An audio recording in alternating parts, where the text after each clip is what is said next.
So please refer to the English versions that have been passed out beforehand.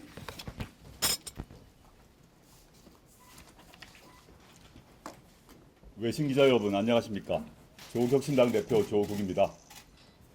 한국에서 오래 일하신 언론인들 혹은 한국 사정에 밝은 분들은 이런 표현을 들어보셨을 것입니다. 눈 떠보니 선진국. 지난 문재인 정부 때 언론에도 심심찮게 등장했던 말입니다. 대한민국은 2차 세계대전 이후 식민지에서 벗어난 나라 가운데 유일하게 민주화와 산업화에 성공한 나라입니다. 한국전쟁 이후 최빈국 중에 하나가 되어 선진국의 원조를 받았습니다. 이제는 빈곤과 기화로 어려움을 겪는 나라들을 도울 여력이 생긴 나라입니다.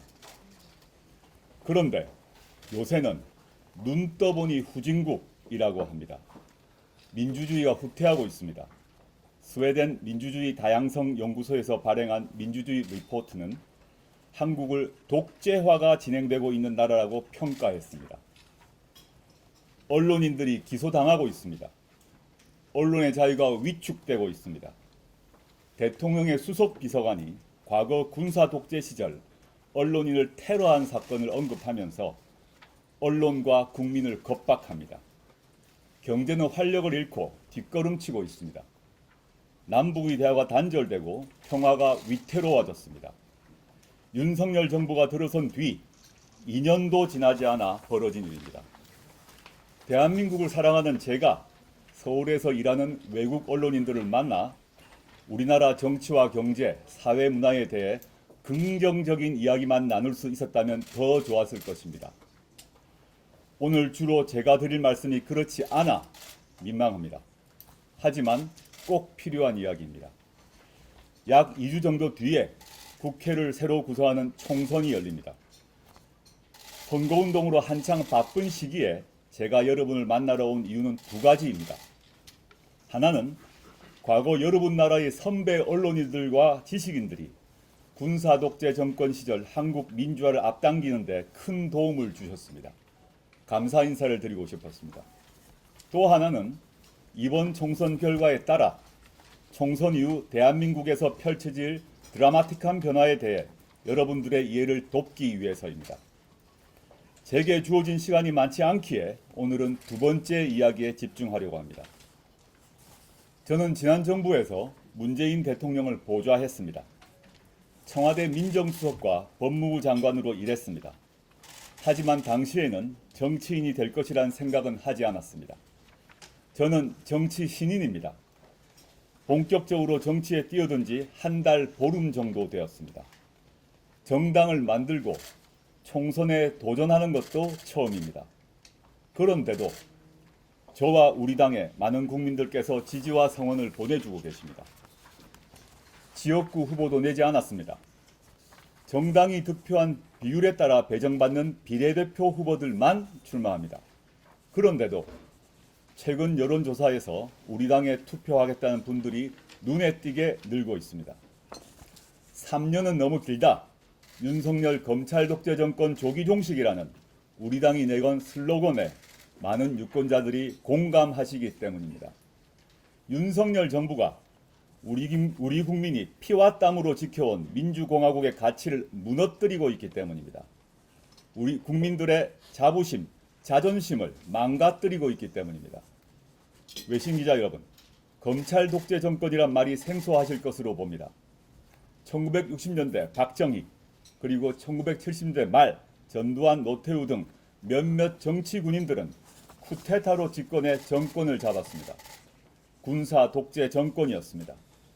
당시 검찰은 군사 독재 정권을 지탱하는 하수인이었습니다. 1987년 민주화 운동으로 군사 독재 정권이 끝났습니다.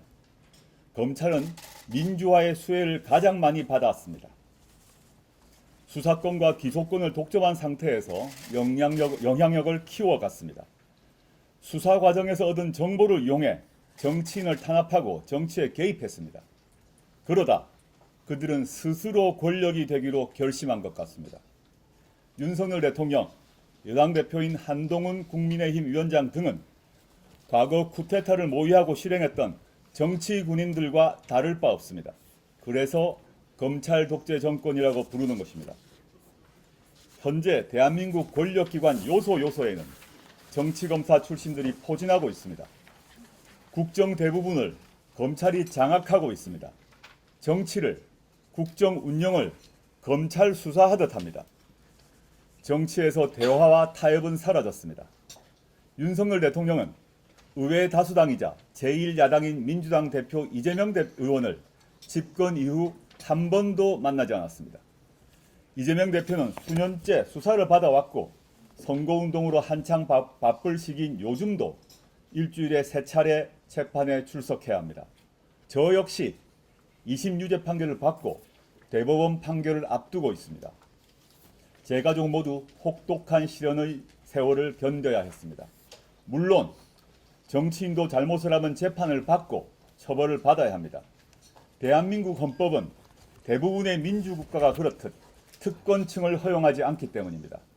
그런데 오직 유독 야당에만 혹독하게 칼을 휘둘러대는 검찰은 검찰 독재 정권의 정점에 있는 윤석열 대통령과 그 가족, 동업자 한동훈에겐 관대합니다. 해외도 많이 보도된 명품백 사건은 잘 아실 것입니다. 대통령 부인 김건희 여사가 고가의 명품백을 받았습니다. 영상까지 온 국민에게 공개되었고 외신에도 보도되었습니다. 김 여사의 경우 과거 주가 조작에 가담한 혐의도 있습니다. 공범들의 경우 모두 유죄 판결을 받았습니다. 검찰 보고서에 김 여사 가족이 얻은 수익이 23억 원이라고 기재되어 있습니다. 그런데도 검찰은 수사하지 않습니다. 국회에서 이 범죄 혐의를 수사하기 위해서 특별검사법을 통과시키자 대통령은 거부권을 행사했습니다. 윤석열과 한동훈이 검찰을 장악하고 있던 4년 전 당시 검찰은 현재 여당을 지원하는 활동을 은밀히 벌였다고 봅니다. 한동훈 위원장이 검찰 고위직과 법무부 장관으로 일할 때 윤 대통령 관련 여러 혐의를 못 본 척한 것으로 알고 있습니다. 조국 혁신당은 22대 국회 제1호 법안으로 한동훈 특검법을 제출할 것입니다. 이처럼 특검법이 여러 제출되는 이유는 검찰이 수사를 하지 않기 때문입니다.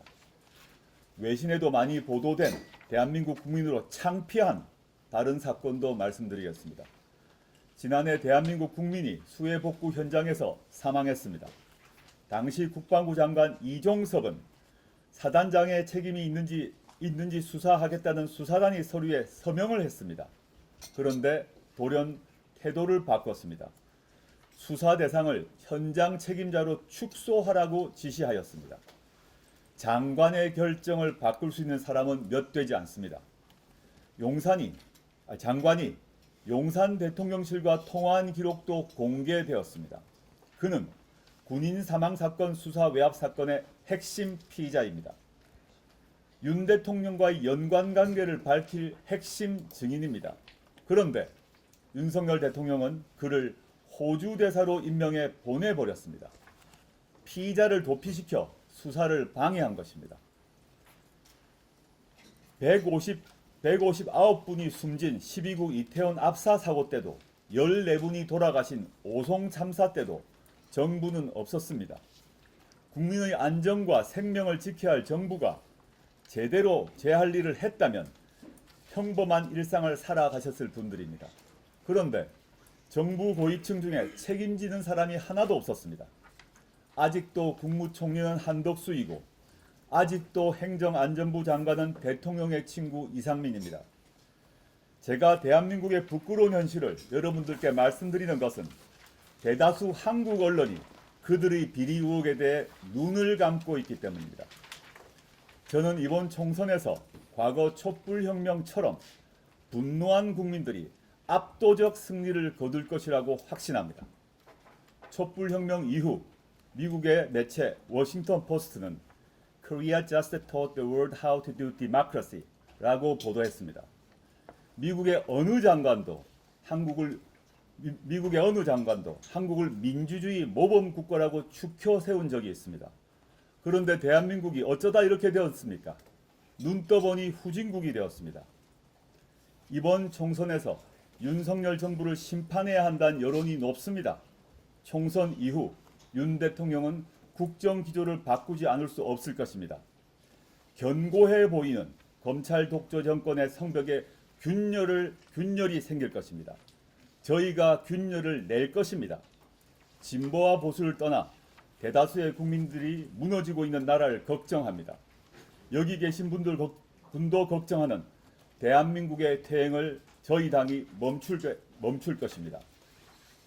저와 우리 당은 민주공화국을 다시 복원할 것입니다.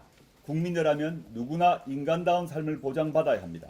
그래야 사회적 선진국으로 나아갈 수 있습니다. 경청해 주셔서 고맙습니다. 감사합니다. 감사합니다. 다음에